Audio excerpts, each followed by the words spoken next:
Hello students, today we will start topic 3 of chapter 3 class 10th history. Contents are topic 3 towards civil disobedience, topic 3.1 the Salt March and the civil disobedience, topic 3.2 how participants saw the movement, and topic 3.3 the limits of civil disobedience. Towards civil disobedience, in February 1922, Mahatma Gandhi decided to withdraw the non-cooperation movement. He felt the movement was turning violent in many places and satyagrahis needed to be properly trained. Before they would be really for mass struggle within the Congress, some leaders were by now tired of mass struggle and wanted to participate in elections to the Provincial Council that had been set up by the Government of India Act of 1919. They felt that it was important to oppose British policies within the councils, argue for reform, and also demonstrate that these councils were not truly democratic. C.R. Das and Motilal Nehru formed the Swaraj Party within the Congress to argue for a return to council politics. But younger leaders like Jawaharlal Nehru and Subhash Chandra Bose pressed for more radical mass agitation and for full independence. In such a situation of internal debate and dissensions, two factors again shaped Indian politics towards the late 1920s. The first was the effect of the worldwide economic depression. Agricultural prices began to fall from 1926 and collapse after 1930 as the demand for agricultural goods fell and exports declined. Peasants found it difficult to sell their harvest and pay their revenue by 1930. The countryside was in turmoil.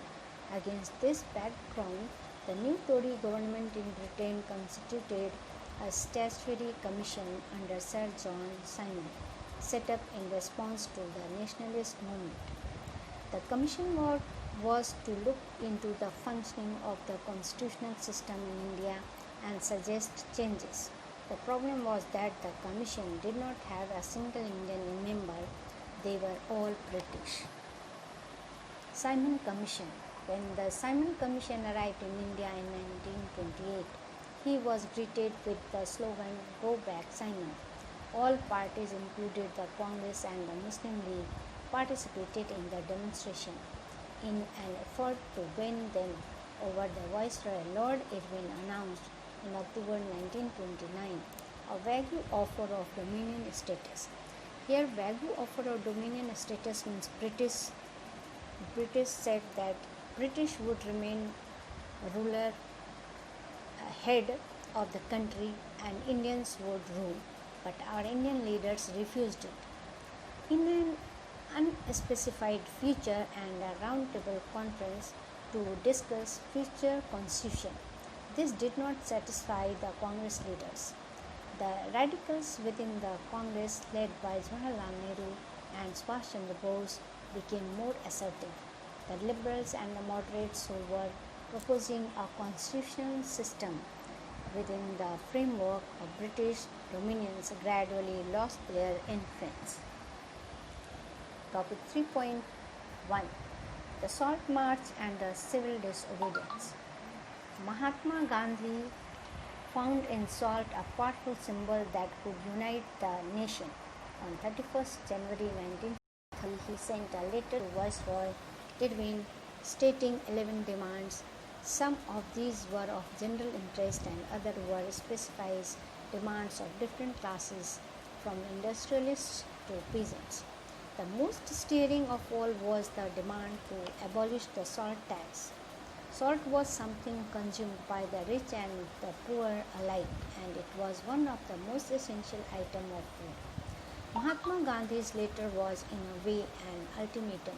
If the demand were not fulfilled by 11th March, the letter stated the Congress would launch a civil disobedience campaign. Irwin was unwilling to negotiate. So Mahatma Gandhi started the famous Salt March, accompanied by 78 of his trusted volunteers. The march was over 240 miles from Gandhiji's ashram in Sabarmati to the Gujarati coastal town of Dandi. The volunteers walked for 24 days, about 10 miles a day. On 6th April, he reached Dandi and ceremonially violated the law, manufacturing salt by boiling sea water. How participants saw the movement. Topic 3.2. Different social groups that participated in the civil disobedience movement. What did Swaraj mean to them? In the countryside, rich peasants communities like the Patidars of Gujarat and the Jats of Uttar Pradesh. Patidars here means Zamindars. In different places, Zamindars are known by different names. So, Jats of Uttar Pradesh were active in the movement. Being producers of commercial crops, they worked very hard, hit by the Great Depression and falling prices. As their cash income disappeared, they found it impossible to pay the government revenue demand, and the refusal of government to reduce the revenue demand led to widespread resentment. These rich peasants became enthusiastic supporters of the civil disobedience movement, organizing their communities and at times forcing reluctant members to participate in the boycott programs. For them, the fight for Swaraj was a struggle against high revenues. The poorer peasantry. The poorer peasantry were not just interested in the lowering of the revenue demand. Many of them were small tenants cultivating land they had rented from landlords.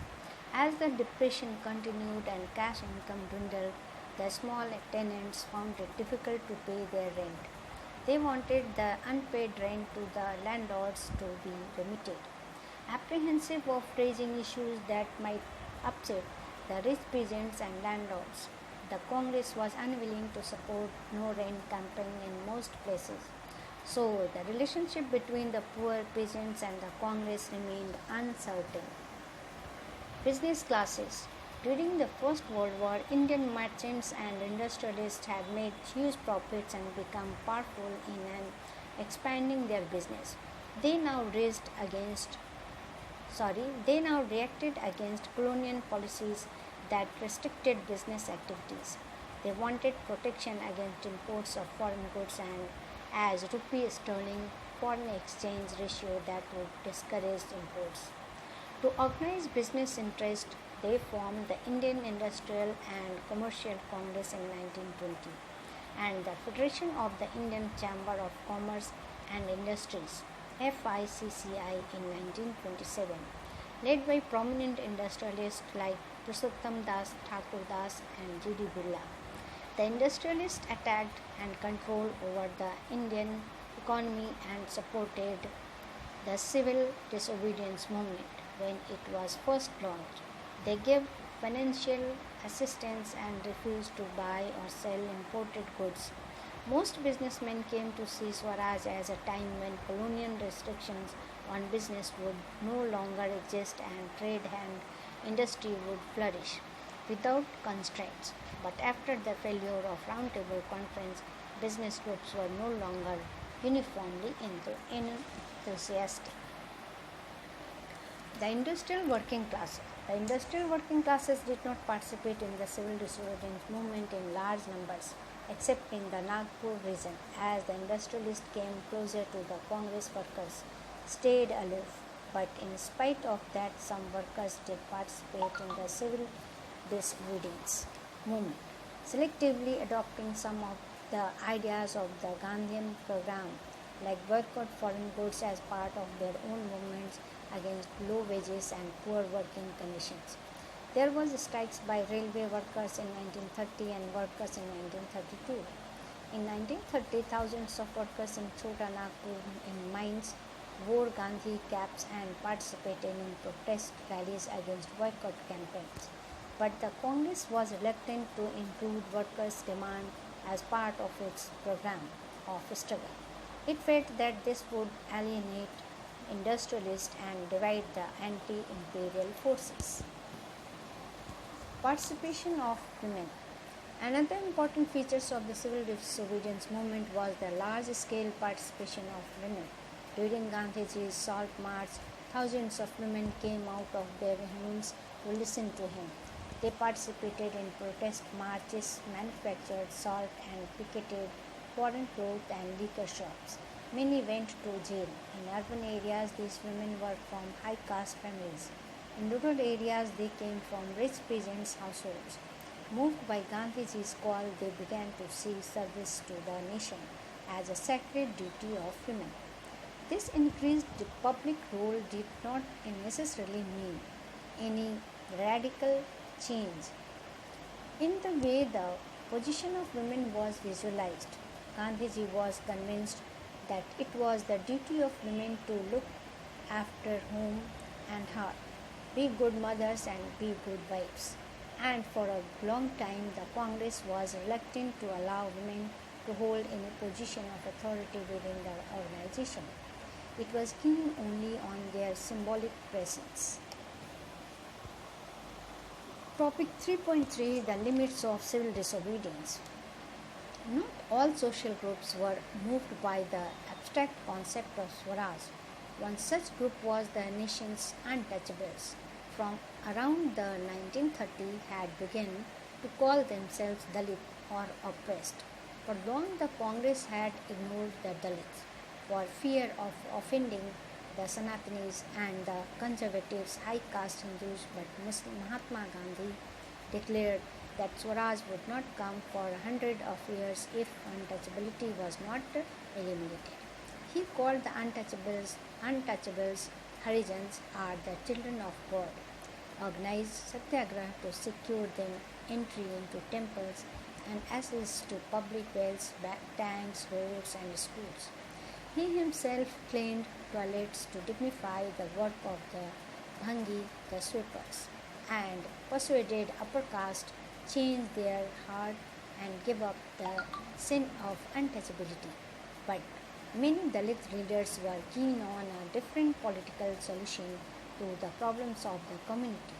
They began organizing themselves, demanding reserved seats in educational institutions and a separate electorate that would choose Dalit members for legislative councils. Movements was therefore limited, particularly in the Maharashtra and Nagpur regions where their organization was quite strong. Demand of B.R. Ambedkar. B.R. Ambedkar, who organized the Dalits into the depressed classes associations in 1930, clashed with Mahatma Gandhi at the second roundtable conference by demanding separate electorate for Dalit. When the British government considered Ambedkar's demand, Gandhiji began a fast unto death. He believed that separate electorates for Dalits would slow down the process of their integration into society. Ambedkar ultimately accepted Gandhiji's position and the result was the Pune Pact of September 1932. It gave the depressed classes reserved seats in provincial and central legislative councils, but they were to be voted in by the general electorate. The Dalit movement, however, continued to be apprehensive of the Congress-led national movement. Demand of Muslim League. Some of the Muslim political organizations in India were also lukewarm in their response to the civil disobedience movement. After the decline of the non-cooperation and Khilafat movement, large section of Muslims felt alienated from the Congress. From the mid-1920s, the Congress came to be more visibly associated with openly Hindu religious nationalist groups like the Hindu Mahasabha. As relations between Hindus and Muslims worsened, each community organized religious procession with militant fervor, provoking Hindu-Muslims communal clashes and riots in the various cities. When the civil disobedience movement started, there was thus an atmosphere of suspicion and distrust between communities alienated from the Congress. Large section of Muslims could not respond to the call for the united struggle. Thank you.